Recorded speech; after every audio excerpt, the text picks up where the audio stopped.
then that would. Yeah.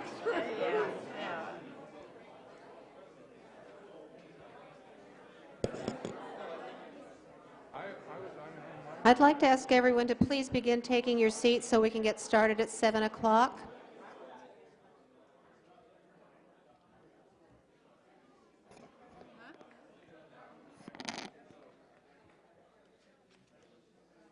Hey, how are you today? Great to see you as well. Oh, I'm so sorry I'm sick. You sound good. I still do.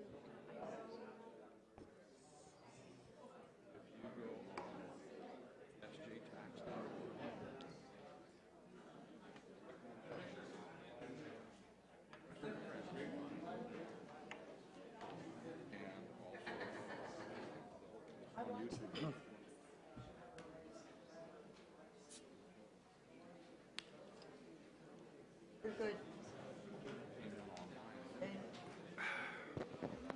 Good evening. This is the second of our forums this evening for Stockton City Council candidates. This will be candidates for District 3. The League of Women Voters of San Joaquin County is sponsoring this forum, and we want to thank the City of Stockton for allowing us to hold and videotape the forum in the city's council chambers. My name is Jane Wagner-Tyke, and I will be the moderator for the forums this evening. This forum will be 45 minutes long.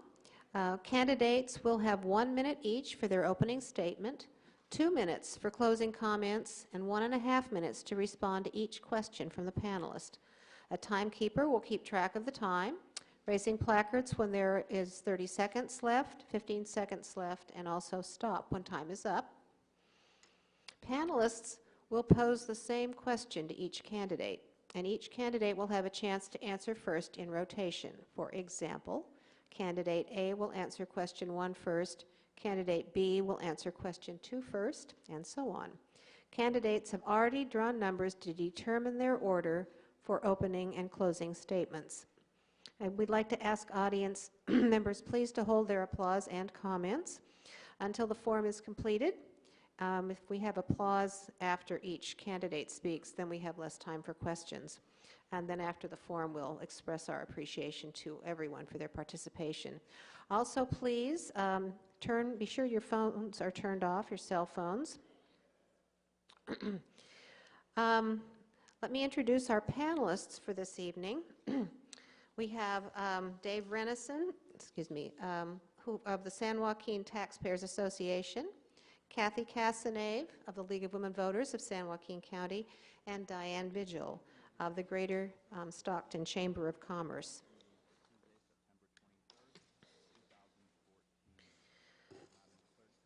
So let's go ahead and get started with opening statements. And the first candidate to make an opening statement, oh, I didn't introduce the candidates. Susan Lofthus and Jean Acevedo. And Mr. Acevedo will make the first introductory comments. Great. Good afternoon, everyone. Good evening. I'm Jean Acevedo, and I am running for City Council, District 3, which is right in between March and Hammer Lane. My background is a strong experience in the legislature. I worked nearly 10 years in Sacramento in the Capitol, representing you through our members, Assemblywoman Barbara Matthews, Kathleen Galgiani. So my legislative experience is there. I've also dedicated thousands of hours to our city to promote it with various projects, parades, not-for-profit agencies, and other organizations that are out there. And I have nearly 14 years of business experience to offer to you. As you're voting this year, I encourage you to look at the candidates and to hire the person that's best qualified. Today, I want to focus all my energy in public safety, better economic development, more business, more jobs for our community, and more transparent government. Ms. Lofthus. My name is Susan Lofthus, and I'd like to thank the League of Women Voters for, am I bouncing? No. The mic? No, you're good. I'm too close? No, you're Okay. all right. I'd like to thank the League of Women Voters for having this forum tonight and giving me an opportunity to let the community know a little bit more about me. I've lived in Stockton for 58 years. I've been in the private sector. I earned my first retirement from Pacific Telephone and had numerous jobs there. I'm about to earn my second retirement in a year and a half, and I am ready to give Stockton back what it's given me for 58 years. I have no ambitions beyond city council. I'd like to be your city council person for the next 8 years and bring back a Stockton all-American city again. I want to work diligently and hard for you and be the best council member you've had in District 3 for a long time. I've been reminded that this forum is being taped, and the person taping it has told me that we need to be sure that everybody does get really close to the microphone. If we get feedback, I'm sure that they'll make some kind of adjustment for that, but they've asked that you speak really close to the microphone. Thank you. Okay, so the first question will be from Mr. Renison, and it will be directed to Mr. Acevedo. Currently, we have an electoral system in which all candidates are elected by a citywide vote of the residents. A few have vocalized their desire to change to a system of district-only elections, but changes in governance should not be self-serving. They should be done to improve representation of and access to the political process. Since a Stockton City Council member's duty is to represent the entire city, do you believe that district-only elections would improve or weaken democratic representation? If not, why not? Well, district voting is very important. It's actually an issue that the various constituents that we serve should be looking closely at. And the reason why they should be looking closely at is because when someone's representing the north side of Stockton, that doesn't really represent the south part of Stockton, and vice versa. Therefore, I would be a strong supporter of district voting only, even though, considering that I would have lost in my primary, I would have said that that's the most democratic way to do it. That creates a better streamline of representation for the constituents, and that will give a stronger voice at City Council for the various needs of the various districts that we have here in Stockton. Ms. Lofthus. As a candidate, it's much different than as being a council member, because we do represent the entire city and we make decisions for the entire city. It's very expensive to run for office. When I put my name in the hat to run for city council of my area, I thought there would be 15 people I would be running against, and there were only 2 others. I think it's best served that it is a primary and then a general election. It's a very long job interview, and I'd prefer it just be over in the beginning, but I don't think that's the best thing for the city to have it just be district voting. I think the whole city needs to chime in. The next question will be from Ms. Casanave, addressed to Ms. Lofthus first. The city's bankruptcy has been an ongoing critical issue for years and will continue to be. How knowledgeable are you on the city's bankruptcy petition and the city's finances? Well, I've spent some time with working on the budget with a prior person who worked for the city, learning about the budget. I think that a candidate can't possibly know what actually happens on the city council and all the rules and regulations, but I've been following the bankruptcy for a very long time, and I know that we're going to hear a little bit more about it on October 30th, and one way or another, Stockton is going to fight through this, and we are going to survive. We're a city of fighters. We've been here for a long time. We have some very strong people.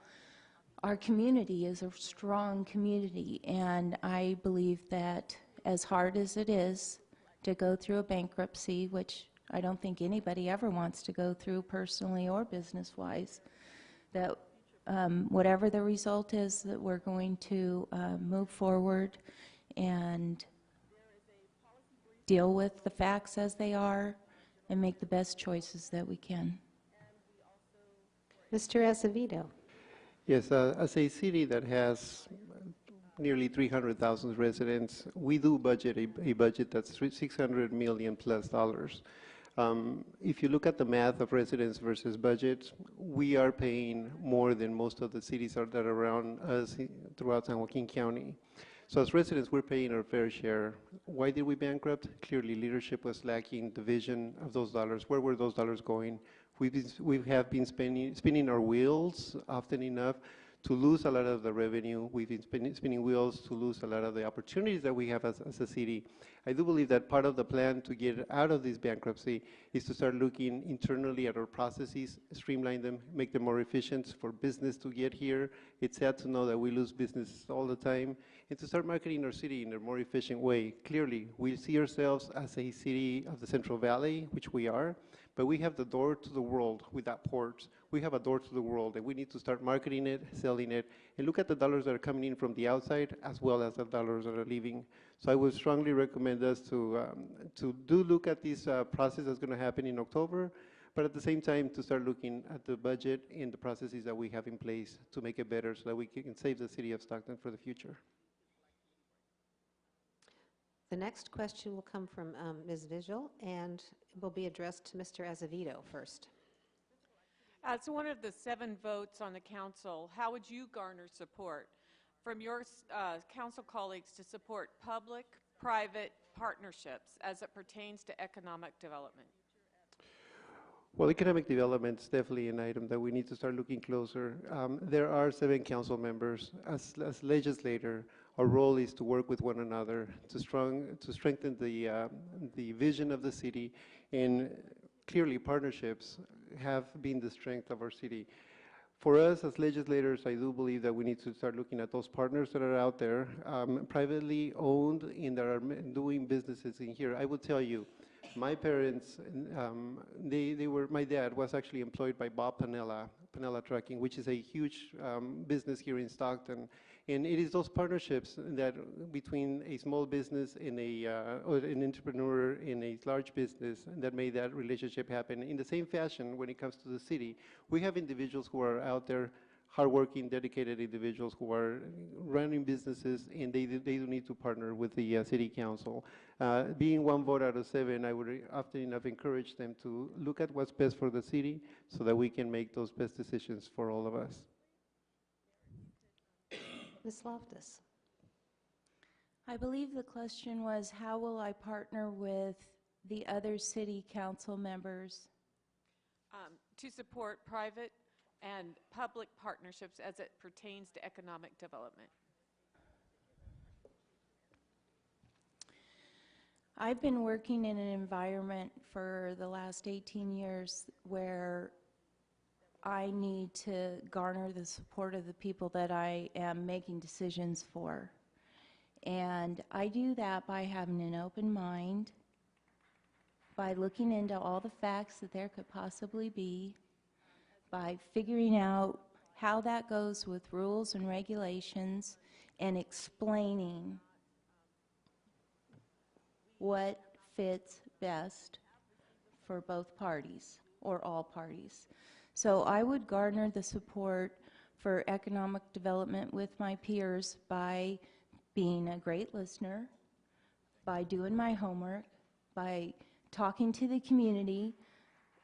I have been talking to the community since February, asking for open doors so that I can learn as much as I can possibly learn to make the best decisions with my fellow council members. The next question will be from Mr. Renison and to Ms. Lofthus first. As we reflect on the dismal history of audits by appointees and outworkers, many believe an elected city auditor would provide for a higher level of independence and impartiality so desperately needed in Stockton. would you be willing to introduce a charter amendment that would require voter approval for this most important position? Why or why not?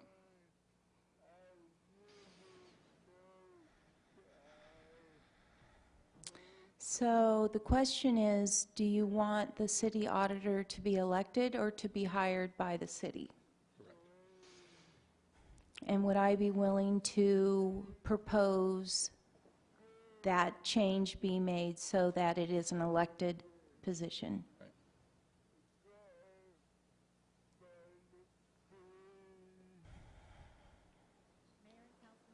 That's a good question. I think we need to believe in our city manager and our city employees, and I think that it's okay to question them, and it's okay to have conversations, and it's okay to disagree, but I think we need to believe in the people who have been hired to run this city and let elected officials be elected officials and city employees be hired by the city. So no, at this time, with the information I know, I think that should be a city-hired position. Mr. Acevedo. I believe that audits offer a level of transparency for our government. As taxpayers, we are counting that government's utilizing the funds in the proper way. But how do we really know that? People may act with their best knowledge and information in front of them, but through processes, we sometimes lose the facts.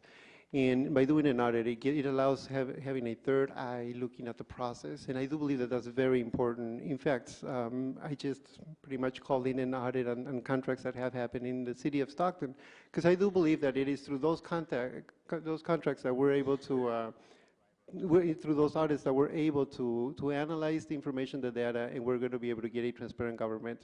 So yes, I strongly believe that an auditing system for our government is important. To an extent, we haven't had it. So that's the reason why some of the items have happened the way that they have happened. We haven't had that third eye to look at the information that's been in abundance around our council and various levels of government. Ms. Casanave and Mr. Acevedo will answer first. The city is implementing the Marshall Plan, including ceasefire and other elements to reduce violent crime.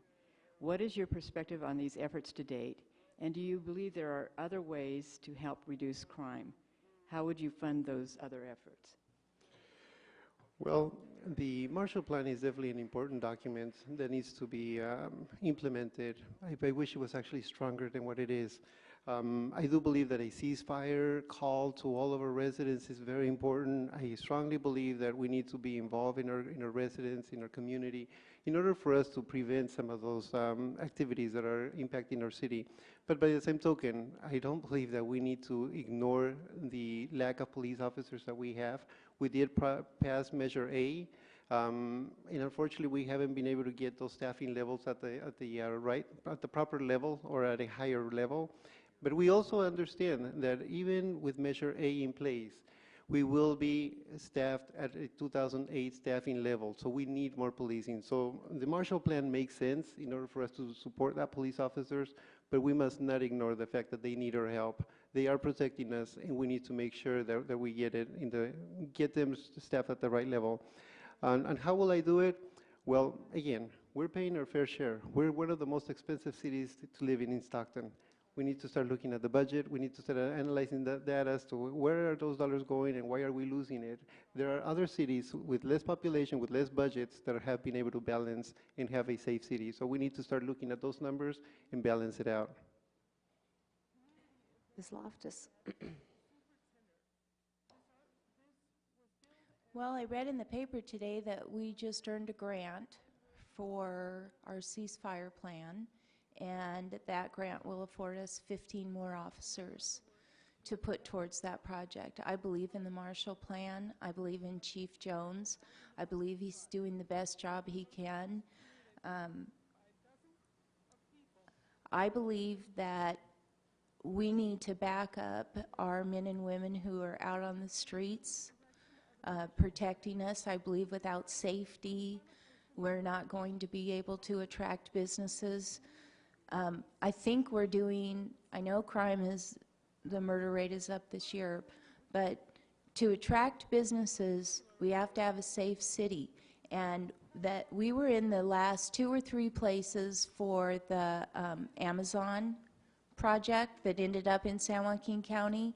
We were second place for the Tesla plant. We're getting attention. You know, we are getting people that want to come here.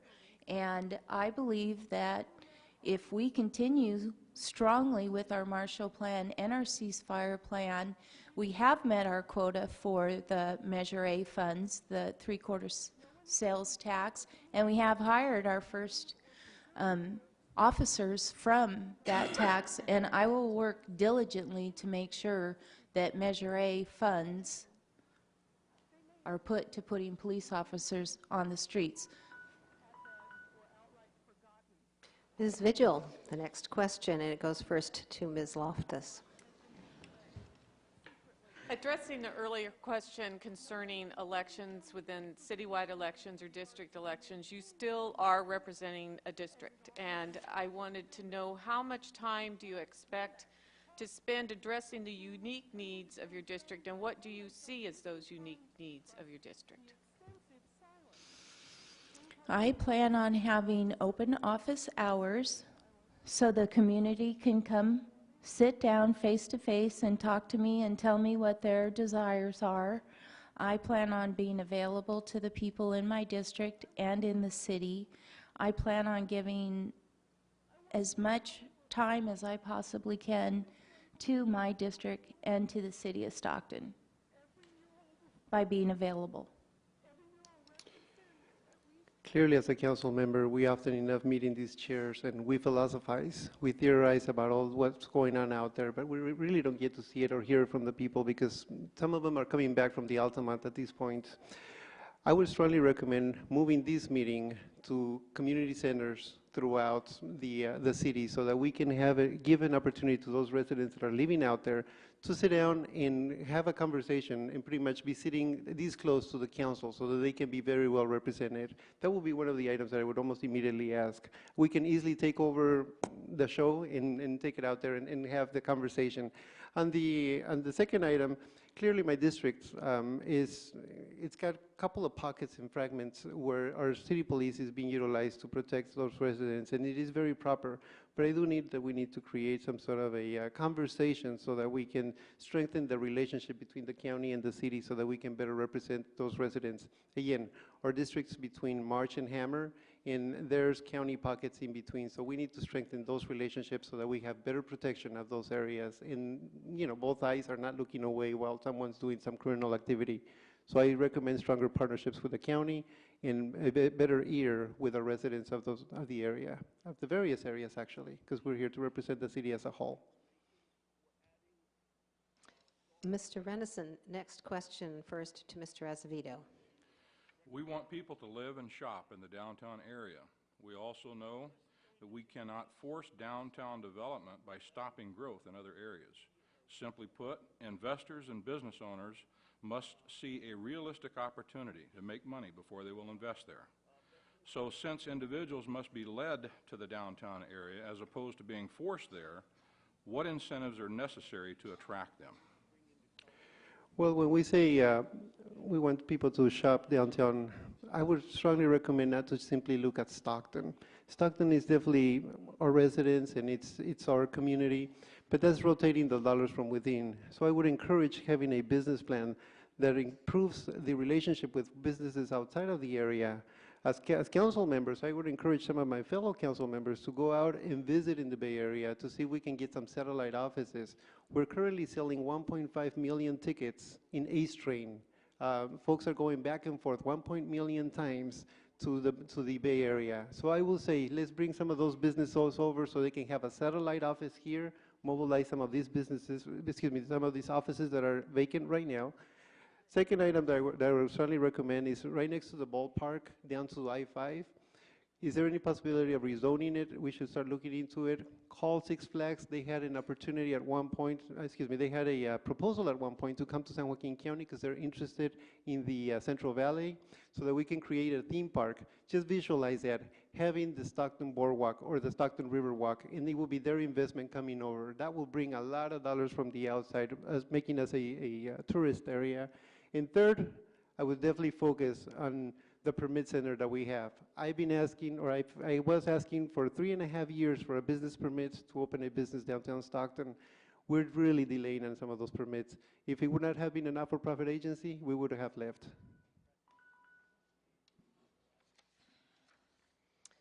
Ms. Casanave, question first. I'm sorry.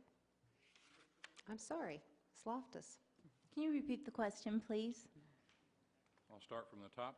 Okay, sorry. We want people to live and shop in the downtown area. We also know that we cannot force downtown development by stopping growth in other areas. Simply put, investors and business owners must see a realistic opportunity to make money before they'll invest there. So since individuals must be led to the downtown area as opposed to being forced there, what incentives are necessary to attract them?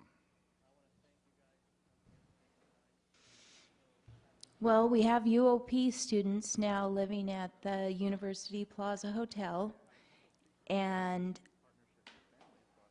I think it would just be wonderful if we could attract musicians and artists to come live and work in our downtown area. Once we get it to a safe place where you could have a river walk and have people out at night. And, you know, I remember downtown when I was a little girl, you could do whatever you wanted down here. And I think that if we gave incentives to businesses and had storefronts and lofts, that we could get people back downtown shopping. I mean, downtown is so important. It's who we are, you know, and it's the hub. It's the hub of our city. So I really want to work very hard to bring back a vibrant downtown where people want to come, where they want to shop, where they want to hang out, drink coffee at a cafe or have a glass of wine outdoors. It's a beautiful city. It's gorgeous. We just have to do the work.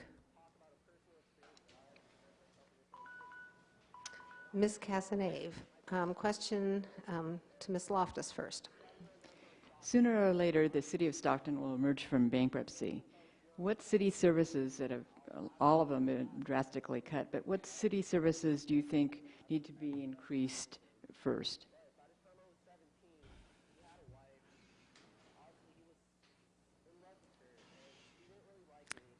Well, I've heard a lot about a lot of services that have been cut from a lot of individuals within the city. I would like to know what they were before. I'd like to do market studies to find out what other cities our size are doing, paying the people that are doing similar types of work. I would like to see the library brought back into the City Hall area versus Parks and Recreation. I would like to see that the library that closed recently was reopened. I would like to see the extended hours of the library brought back. Literacy is a huge problem in Stockton, and while there are great nonprofit foundations out there working to help teach all our children who will be our future leaders to read, we have a big problem in that area. And so I think a library is crucial for that. That's what I think. Mr. Acevedo. Yes, the first item that I would strongly recommend bringing back is the police department. We need more police officers. Again, even if Measure A goes through, we will be at 2008 police officer staffing. So that will be the first and foremost item. We need safety in our city. Second item is definitely fire. We need to start supporting the fire department. They do serve anywhere from the child that falls down to the person that's in their dying process. Everyone within the spectrum of life are supported by the fire departments. Clearly, yes, we definitely need a department of the public library. The public library became one of the departments under the recreation center, and reading is crucial to our city. And the other area that I strongly feel that is viable to our city, to our economy, is the permit center. We definitely need to start mobilizing that permit center, get a staff at the right levels so that folks can get those permits to start business, so they can do business, they can pay and mobilize this city in a more economic viable way. So those are some of the items that we've lost because of our economic downturn, but that doesn't mean that we're going to be like this all the time. As a council member, I would strongly be advocating for all of those areas and more. Unfortunately, because of time, I know there's about 15 minutes to get into any other item, so at this point, I'll leave it with that. Ms. Vigil, question to Mr. Acevedo first. Professionally and personally, what do you want your legacy to be? I would love to champion the city of Stockton. I definitely want to make it a safer city. That's the reason why I'm running. I've utilized a lot of my energy to promote downtown. I know for a fact that thousands of people have downtown. They often enough say that they don't necessarily feel safe. They also turn around and there's not a lot of economic development. So those are the two items that I definitely want people to remember me by. I want to make sure that folks understand, hey, this guy gave it his best shot, his most candid shot at promoting our city, and he made it a better place to live. Ms. Lofthus. That's another really good question. What would I like my legacy to be? I would like to be known as a logical member of the City Council. I would like to serve on it for 8 years. I would like to be part of a group that got change done. I would like to be proud to talk about Stockton and bring back the all-American city. I want to be part of a team that restores this city to its beauty. I don't have an ego in this. I have a desire to do hard work and think outside of the box. I mean, bankruptcy's been on the table forever. Our crime has been on the table forever. Our budget has been on the table forever. It's time for us. I want to be known as part of a team that pushed through it and got change to come. I have a 35-year-old daughter and I have an 8-year-old daughter. Don't ask any questions. I'll explain later. If I needed to have an ego and a legacy for something, I would like to make Stockton the best place for my little girl that my adoption went through. A safe place. Mr. Renison, this is the last question, and Ms. Loftus will answer first. Exiting bankruptcy long-term is hardly a foregone conclusion because the city is budgeting for 30-plus years of Measure A revenues, when in reality it's only a 10-year tax. Please share your thoughts on this.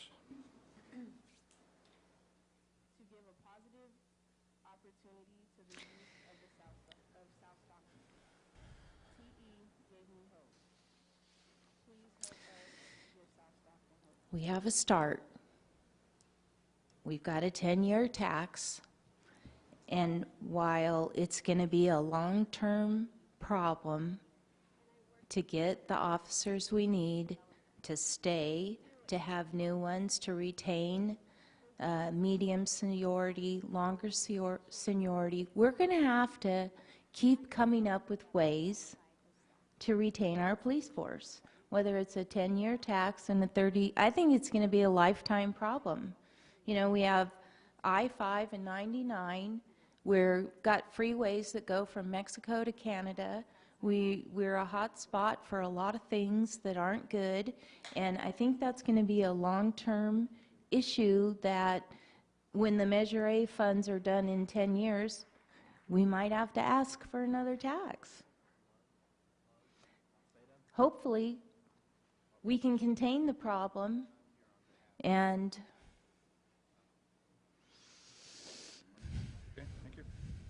Mr. Acevedo?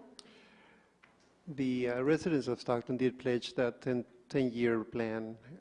It's amazing that we're actually falling back into the mistake of overspending, when we're looking at these 30 years over 10 years of revenues.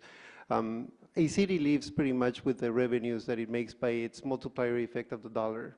A dollar circulates 7 times throughout the city, and we tax those dollars. So I strongly recommend looking at how our dollars are being generated within the city, how are our dollars rotating within, and how can we bring dollars from the outside. That's the reason why I'm saying that something like a boardwalk will put us on the map of tourism, where it will bring dollars from the outside of the state or potentially outside of the nation coming into the city of Stockton. In addition to that, I do believe that the 10-year plan is going to be a nice ignition to get the police officers going, but we do need to start looking at our internal government processes. Having an office or having a city that's costing so much, being the second most expensive city in San Joaquin County, and not being utilizing the dollars properly definitely sets a red flag for me. So we shouldn't be planning for 30 years. We should be looking at the 10 years and then looking at the viability so that we don't lose the dollars going out of here and we bring more dollars from the outside. So that's part of my vision for it. I do believe that the city of Stockton has a way to get out of it. We were at one point one of the best economic engines in the state of California, and we can really go back to that if we have the right city council. Okay, we'll hear the closing statements now from Mr. Acevedo first. No, wait, stop. Technical difficulties. It's okay. Sorry. It's okay. Okay, now we're good. Okay, 2 minutes. Okay. The city of Stockton has faced many challenges. I'm here to say that I'm sitting in this chair with the hopes that you will hire someone that's qualified. My qualifications in the legislative process, my qualifications in business understanding, as well as my dedication in commitment to our city. It's been 17 years I've been serving this city for free, just as a candid, most humble person serving our city. I strongly recommend that you hire someone that has the qualifications to do so. I am looking at public safety, I'm looking at economic development, and I come in with the experience that we all need for city council. Please, give me an opportunity to wear the hat. As your council member, I will be available to you. I have been walking the streets of city of Stockton, and I'm pretty sure that as council member, I will be out there even more for you. So please, give me that opportunity, and it will be my pleasure to serve you at city council. Ms. Lofthus. Thank you very much for coming tonight and listening to us.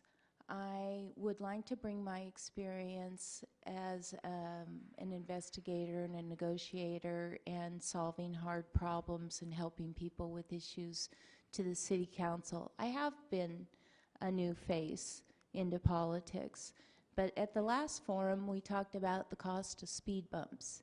And again, I did not know the answer to how much do speed bumps cost in Stockton, but this is what kind of council member I will be for you. I know all about speed bumps. They're about $2,000 a piece. There's 3 different kinds. There's humps, there's bumps, and there's cushion tops.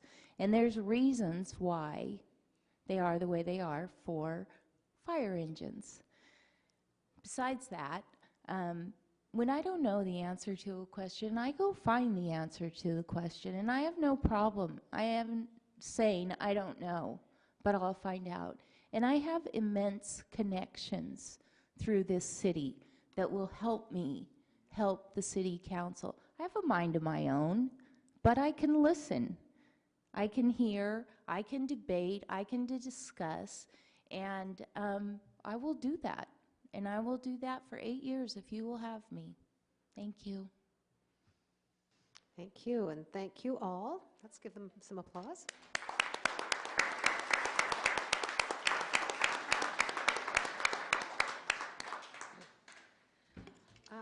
I wanted to let the audience know that we have voter registration forms in the lobby. Also, this forum has been taped, and it will be posted on the League website, and there's also a League YouTube site, and then it'll be available for public information channel use. Finally, I wanted to remind you all, if you haven't already done so, to register to vote by October 20th. And if you have a California driver's license, you can register online at www.sos.ca.gov. So thank you to the audience, thank you to the candidates and the panelists.